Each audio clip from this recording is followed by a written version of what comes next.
Go ahead. Hello, assalamu alaikum, and thank you for inviting me. I am going to give you a very brief overview on the situation in the region without really going too much into the details of the numbers, which are evolving and sometimes changing day by day, or even sometimes within the same day. I just want to make sure that I specify that our region, the Eastern Mediterranean region in WHO, covers countries from Africa, so with the exception of Algeria, North Africa countries. So we have Tunisia, Morocco, Libya, as well as Egypt, and then we have Sudan, Djibouti, Somalia, and we then move to the Middle East, and we include also Afghanistan, Iran, and Pakistan in our region. So our region is really not just the Middle East. I just wanted to specify this.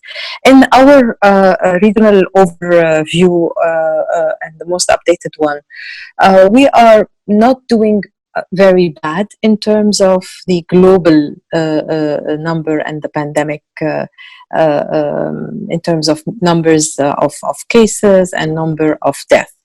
However, we have several hotspots, and I'll mention those.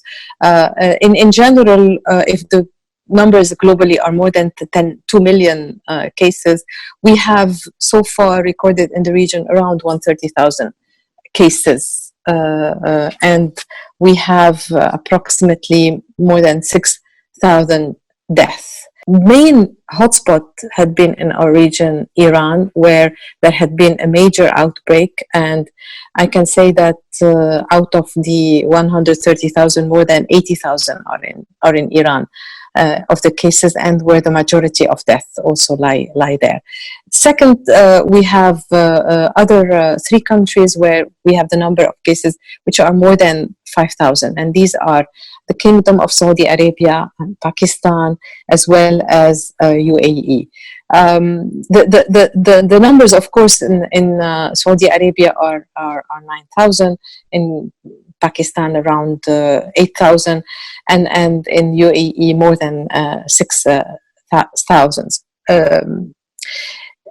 When we look at them like this in numbers, they may not need much, but in terms of population, then it becomes a little bit more concerning, especially when we look at one of the small countries in our region, which is Djibouti, where a lot of cases have already been diagnosed, or positive cases. So 1,000 compared to a population that is a bit less than 1 million. So this is where we can see that we do have worries and concerns, especially that in our region also we do have several countries which are in crisis, that before even COVID, many communities, many populations were living in difficult circumstances.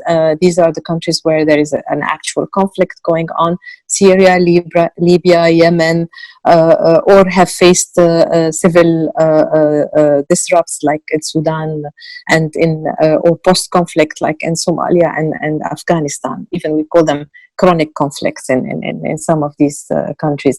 And we worry because the COVID has exposed the vulnerabilities not only of the communities but also of the healthcare system and the health system.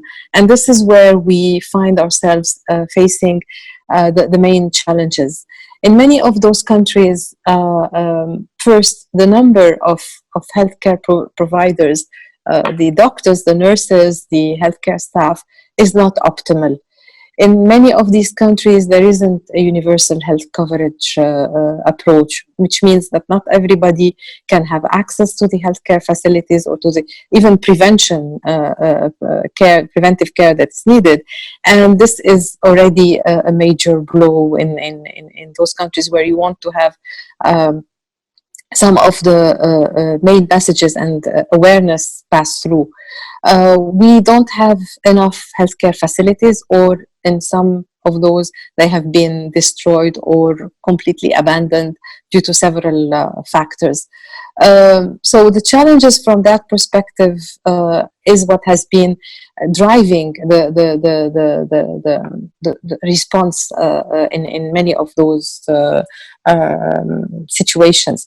One of the facts that I want to just, one of the programs that we have even before COVID, had been the international health regulation programs and also the pandemic flu preparedness programs, which have led to a lot of preparation in those countries. But to tell you the truth, they have not been enough, because as any preparedness country activities, and also in the health sector, when you talk about these, many people would rather focus on services, on care, on delivery, on big tertiary hospitals, for example, and not much on these preparedness aspects. And I can say even those countries which have been very prepared have faced challenges. And preparedness costs money. Preparedness needs efforts. And what we also have been pushing before had not been successful really until now with the response of the COVID, is that preparedness takes a multi-sectoral approach. It's a whole of government, whole of society. The international health regulations, for example, had points of entry preparedness and planning and capacity building. Points of entries mean the airports, the ports, and any cross-border, crossing. We could never do enough preparation and training and planning for those, for example. We could never do enough of the planning in terms of the activities that would join in the internal security forces with the health care providers, trying to say, okay, from a public health perspective, this would mean so and so in terms of action. In some countries, and we can say that at least in UAE, we've been working on the overall preparedness plans and the laws and the implementation that is needed. This is part of a GCC program.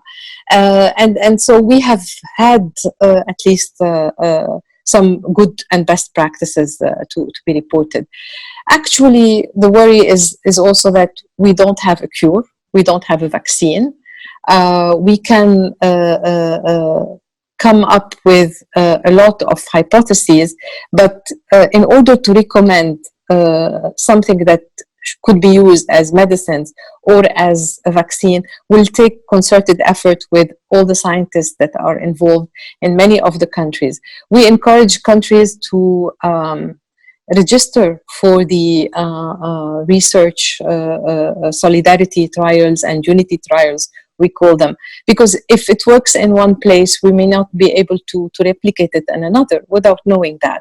So we need to make sure that data is shared, best practices are shared, successes in one place or another are shared, and also, even if we know that something has not worked out, that we can transmit this to another country or to another region, even in WHO. We have been focusing a lot on making sure that the public knows what to do, and that there are awareness messages, and I'm glad many countries have really developed very creative means and very good risk communication materials. We have been also concerned with the healthcare professionals getting sick, and the healthcare system completely as a capacity overtaken and overwhelmed.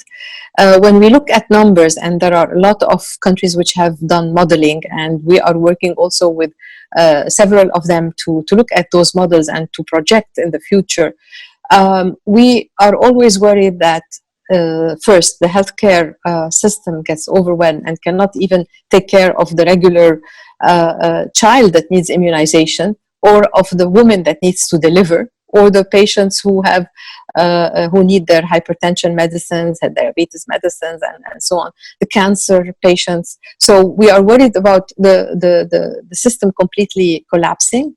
Second, the doctors themselves and the healthcare professionals, the nurses, anything that keeps up a hospital and a healthcare facility running are also being affected. And in many of the countries, they are a high percentage of the positive cases. And so if this is overtaken, then we will not be able to face it. This is why you have seen all the calls to flatten the curve, to have the what we call the non-pharmaceutical measures, the public health measures that have been taken by countries, such as the lockdown, such as the physical distancing, such as the in some instances the alternation or limiting the presence of staff in workplaces and so on. Closing of the mass gatherings events, even what was important from a religious perspective, the gathering in mosques and churches and so on. So for these we don't have full evidence about what works best, what doesn't work best, but this is where we need to get and analyze the data in terms of what were the measures, and then what was the loosening up in some places, and after taking, of course, a very good risk assessment. I will stop here so that I leave places for the other colleagues, and then if there are points that I haven't covered, please let me know.